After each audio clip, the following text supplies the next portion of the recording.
What if I told you a country banned fertilizer, and that decision destroyed its economy?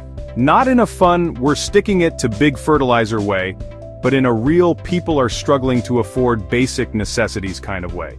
You'd probably think, well, that's just bananas. What kind of government would do that? Buckle up, because that's just the tip of the iceberg of economic incompetence.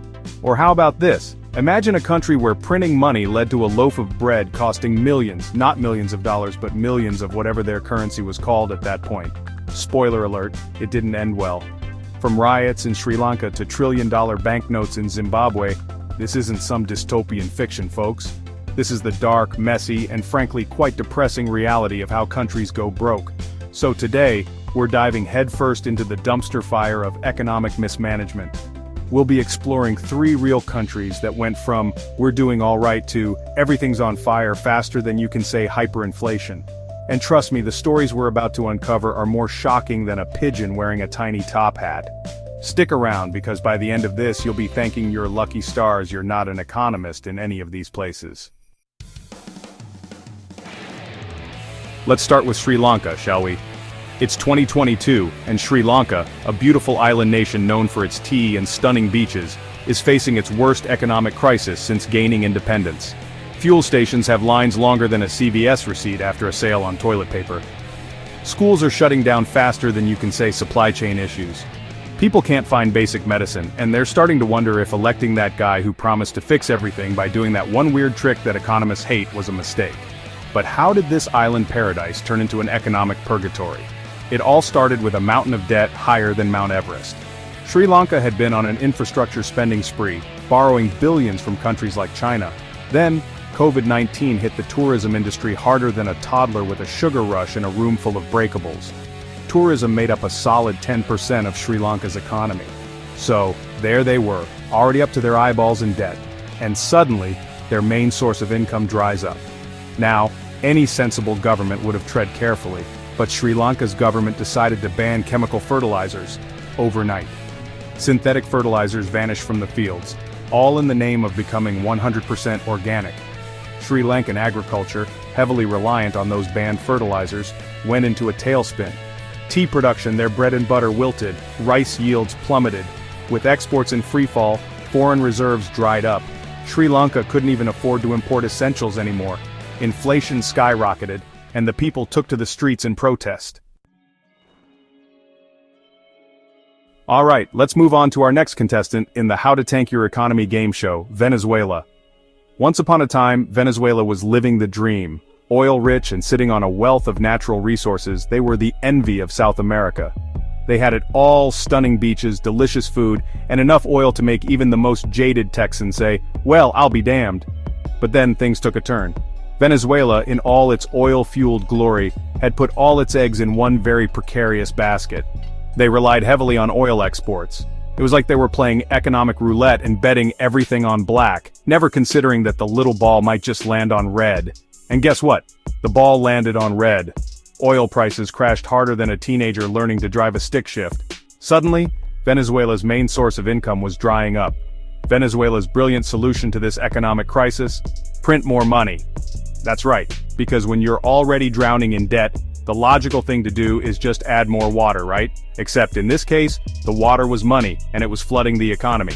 And hyperinflation, my friends, is not a fun time.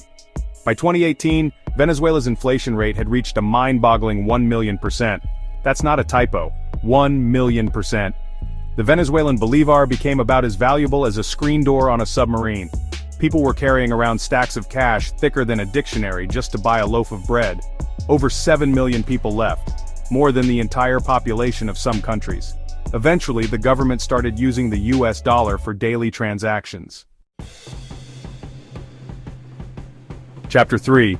Zimbabwe, the trillion-dollar note. Our final stop on this whirlwind tour of economic devastation takes us to Zimbabwe, a country that experienced an economic meltdown so spectacular, it makes the Hindenburg disaster look like a minor fender bender. In the early 2000s, Zimbabwe's economy was doing about as well as a lead balloon in a windstorm.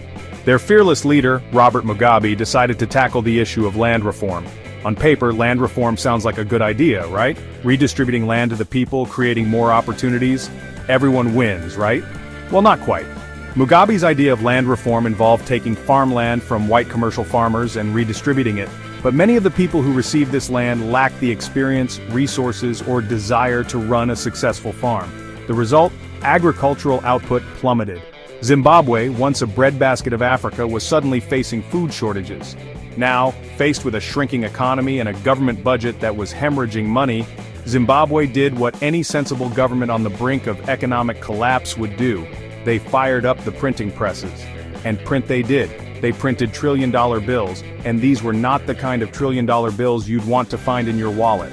Inflation went absolutely bonkers. By 2008, Zimbabwe achieved the dubious honor of having the highest inflation rate ever recorded, 89.7 sextillion%. The Zimbabwean dollar went the way of the dodo.